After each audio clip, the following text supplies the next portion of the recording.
অস্ট্রেলিয়ার মাটিতে একটা টেস্ট ম্যাচ জিতেই আমরা লাফাচ্ছি, আমরা আরও লাফাবো এবং দ্বিতীয় টেস্ট ম্যাচটা যদি বাংলাদেশ কোনো কারণে হেরেও যায় সেক্ষেত্রে আমাদের কোনো আফসোস নাই। নিউজিল্যান্ড তাদের সারা জীবনে অস্ট্রেলিয়ার মাটিতে একটা মাত্র টেস্ট জয়লাভ করেছে। শ্রীলঙ্কা এখন পর্যন্ত অস্ট্রেলিয়ার মাটিতে কোনো টেস্ট জয়লাভ করতে পারে নাই। পাকিস্তান সর্বশেষ 31 বছর আগে অস্ট্রেলিয়ার মাটিতে একটা টেস্ট জয়লাভ করেছিল। ইন্ডিয়া যখন 2003 সালে অস্ট্রেলিয়ার মাটিতে টেস্ট জয়লাভ করে, আপনাদের অনেকের তখন জন্ম হয় নাই, আমার মনে আছে ইন্ডিয়ানরা তখন বিশ্ব জয়ের মতো আনন্দই করেছিল। স্টার স্পোর্টসে তখন শ্যাজ অ্যান্ড ওয়াচ শো হতো, তাদের যে সেলিব্রেশন লেভেলটা ছিল সেটা অন্যরকম ছিল। এখন আমাদের এখানে প্রশ্ন আসছে অনেক জায়গা থেকে যে একটা টেস্ট ম্যাচ জিতেই এত কেন আমরা লাফাচ্ছি। এগুলো পুরোপুরি আমরা বাঙালি জাতি হিসেবে স্যাটিসফাইড হতে পারি না। আমরা যে ডিসস্যাটিসফ্যাকশন নিয়ে মারা যাই তার একটা অনেক বড় প্রমাণের জায়গা। আমি একটু উদাহরণ দিয়ে আপনাদেরকে বোঝাই এবং এই ডিসস্যাটিসফ্যাকশনটা কিভাবে জন্মায়। সেই ডিসস্যাটিসফ্যাকশনটা জন্মায় আমাদের পরিবার থেকে এবং আমাদের পরিবার সেই ডিসস্যাটিসফ্যাকশনটা আসলে অর্জন করে তাদের পারিপার্শ্বিকতা থেকে। একটা ছেলে যখন ক্লাস 5-এ বৃত্তি লাভ করে, সে বৃত্তি লাভ পাওয়ার আনন্দটাকে উদযাপন করতে পারে না, কারণ তার সামনে তখন একটা প্রেশার দিয়ে দেওয়া হয় তোমাকে 8-এ বৃত্তি পেতে হবে, 5-এ বৃত্তি পাওয়াটা আসলে কোনো কিছু না। 8-এ যখন সে বৃত্তি পায় তখন তাকে বলা হয় আরে 8-এ বৃত্তি পাওয়া কি কোনো কিছু নাকি, এসএসসিতে ভালো রেজাল্ট না করলে পরে জীবনে কিছুই হবে না। এসএসসিতে যখন সে A+ পায় তখন তাকে বলা হয় আরে এসএসসি কোনো বিষয় হলো নাকি, এইচএসসি হচ্ছে গিয়ে আসল বিষয়, এইচএসসিতে A+ না পাইলে জীবনে কিছুই হবে না। ও যখন এইচএসসিতেও A+ পায় ওকে বলা হয় আরে এইচএসসি কোনো ব্যাপার নাকি, অ্যাডমিশন টেস্টে যদি ভালো কোনো জায়গায় চান্স না পাও তাহলে জীবনে কিছুই হবে না। ও অ্যাডমিশন টেস্টে যখন ভালো জায়গায় চান্স পায় পরের দিন থেকে ওর মধ্যে প্রেশার দিয়ে দেওয়া হয় বিসিএস তো পাস করতেই হবে, নাইলে জীবনে কিছু হবে না। ও বিসিএসও পাস করলো, এরপর ওর বউ ওরে প্রেশার দেয় অ্যাসিস্ট্যান্ট সেক্রেটারি হয়ে তো কিছু হবে না, তাড়াতাড়ি জয়েন্ট সেক্রেটারি হতে হবে। আর এইভাবে ডিসস্যাটিসফ্যাকশন হতে হতে হতে হতে একদিনও মইরা যায়, একদিনও মইরা যায় এবং গড়পড়তা বাঙালি ডিসস্যাটিসফ্যাকশন নিয়েই দিন শেষে মারা যায়। নিজেদের প্রেজেন্ট অবস্থানে তারা কেউ কখনো উপভোগ করতে পারে না, তারা জীবনটাকে কখনো এনজয় করতে পারে না, জীবনটাকে কখনো 4টা ডাল ভাত খেয়েও যদি বেঁচে থেকেও যে আলটিমেটলি জীবনে একটা সুখ উপভোগ করা যায়, পরিবার পরিজন নিয়ে একটা স্যাটিসফাইড ওয়েতে লাইফ লিড করা যায়, এটা বাঙালি গড়পড়তা বাঙালি আসলে পারে না।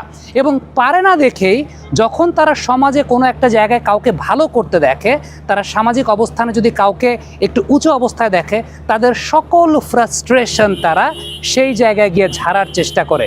সেটা বাংলাদেশ ক্রিকেট টিম হোক, সেটা কোনো সফল ক্রিকেট বিশ্লেষক হোক, সেটা কোনো সফল অভিনেতা হোক, সেটা কোনো সফল রাজনীতিবিদ হোক, কিংবা সেটা কোনো সফল সাংস্কৃতিক ব্যক্তিত্ব হোক যে তার জীবনে কোনো জায়গায় সফল হয়েছে। গড়পড়তা বাঙালির একটা জায়গা থাকে, সেটা হচ্ছে যে ওই নিজের যে ফ্রাস্ট্রেশনটা সে মূলত অর্জন করেছে পরিবার থেকে, যে তার পারিবারিক প্রেশারের মাধ্যমে লাইফে একটা ডিসস্যাটিসফাইড পার্সনে পরিণত হয়েছে এবং তার পরিবার মূলত তাকে সেই প্রেশারটা দিচ্ছে তার আশেপাশের সামাজিক পারিপার্শ্বিকতা থেকে।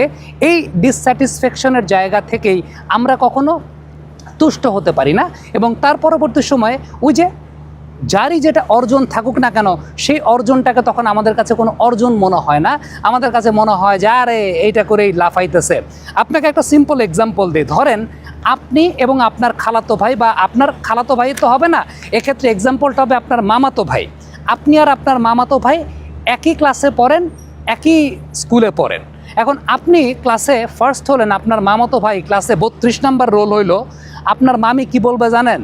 আরে ও নিশ্চয়ই স্যারের কাছে পড়ে, স্যার ওরে প্রশ্ন বইলা দেয়, এই কারণেই ও হচ্ছে গিয়ে পারে। কিন্তু এই আপনার মামি এই চিন্তা করতে গিয়ে যতটুকু টাইম নিচ্ছে, এই টাইমটা যদি আসলে তার ছেলে কি করতেছে, পড়তেছে না কি করতেছে, ওই জায়গাটায় ব্যয় করতো বা তার ছেলেকে আসলে প্রোডাক্টিভিটির মধ্যে রাখতো, অথবা তার ছেলেকে আপনার সঙ্গে কম্পিটিশনের মধ্যে না দিয়ে তার ছেলের যতটুকু জায়গা আছে তার মধ্যে স্যাটিসফাইড থাকতো, তাদের জীবনটা অনেক সুন্দর হইতো। পৃথিবীর অনেক জায়গাতে অনেকে আছে ক্লাসে ফার্স্ট না হয়ে, ক্লাসে কম্পিটিশন না করে, অন্যের সাথে কম্পিটিশন না করে, নিজের জীবনে যা আছে তাই নিয়েই সন্তুষ্ট থেকে আল্লাহ রাব্বুল আলামিনের শুকরিয়া আদায় করে জীবনে অনেক ভালোভাবে থাকে। আমি পৃথিবীর অনেক দেশে গিয়েছি, আমি অনেক দেশে মানুষের মধ্যে এই স্যাটিসফ্যাকশনের জায়গাটা দেখেছি। সিম্পল আমি মালয়েশিয়ার একটা এক্সাম্পল দিতে পারি। মালয়েশিয়ার লাঙ্কাউই নামে একটা জায়গা আছে, সেখানে আমি একটা ছোট্ট পরিবার দেখেছি, যে ছোট্ট পরিবার তারা মাছ ধরে জীবিকা নির্বাহ করে এবং একদম খুব চমৎকারভাবে বাবা মা মাছ ধরে, বাচ্চা স্কুলে যায়, তাদের লাইফে তারা কখনো কখনো ট্যুরিস্টদেরকে গাইড করে, তাদের লাইফে কোনো অপূর্ণতার জায়গা নেই, তারা ফ্রাস্ট্রেশনে ভোগে না, তারা অন্যকে ছোট করা নিয়ে চিন্তা করতে পারে না, তারা অন্যের যে কোনো ধরনের একটা অ্যাচিভমেন্ট, ছোট ছোট অ্যাচিভমেন্ট শুনলে পরে তারা ওয়াও, তারা খুব খুশি হয়। আমি বাংলাদেশ থেকে গেছি, আমার পরিচয় জানার পরে তারা অনেক খুশি যে আমি বাংলাদেশে এরকম একটা কাজ করি, এবং তাদের কাছে এটা অনেক বড় একটা ব্যাপার। এবং লিটারেলি এটার কারণটা হচ্ছে তারা তাদের লাইফে আনহ্যাপি না, তারা তাদের লাইফে মানে স্যাটিসফাইড না, এরকম না। গড়পড়তা বাঙালি দিন শেষে আসলে মারা যায় স্যাটিসফ্যাকশন না নিয়ে। ভাই, সময় থাকতে লাইফে যে অবস্থায় আছেন না কেন, লাইফে যে অবস্থায় আছেন, অন্য কি করছে, অন্য কি উন্নতি করেছে, অন্যের কি অবনতি হয়েছে, এসব চিন্তা ভাবনা বাদ দিয়ে নিজের লাইফটা নিয়ে চিন্তা করেন। আল্লাহ রাব্বুল আলামিন আপনারা যা দিছে, আপনি বর্তমানে আছেন, সেই বর্তমানটাকে উপভোগ করার চেষ্টা করেন। আপনার সামনে যে অর্জনগুলো আছে, আপনি বর্তমানে যে অর্জনটা করেছেন, আপনি আজকের দিনে যে অর্জনটা করছেন, আজকের দিনে আপনি যদি একটা ভালো কাজ করে থাকেন, বা আজকের দিনে আপনার যদি একটা সাকসেস হয়ে থাকে, আজকের এই দিনটাতে, ধরেন আজকের দিনটাতে আপনি মোটরসাইকেল চালিয়েছেন উইদাউট এনি হর্ন বাজানো ছাড়া, আপনি এটাকে উদযাপন করেন, আপনি এটাকে সেলিব্রেট করেন, আপনি লাইফটাকে সেলিব্রেট করেন। আপনি আজকের দিনটাতে গাড়ি চালিয়েছেন স্পিড ব্রেকারে কোনো প্রকার উষ্টা খাওয়া ছাড়া, আপনি নিজেকে নিজে একটা ট্রিট দেন, নিজেকে নিজে একটা অ্যাপ্রিসিয়েট করেন, তাইলে দেখবেন জীবনটা আসলে অনেক সুন্দর।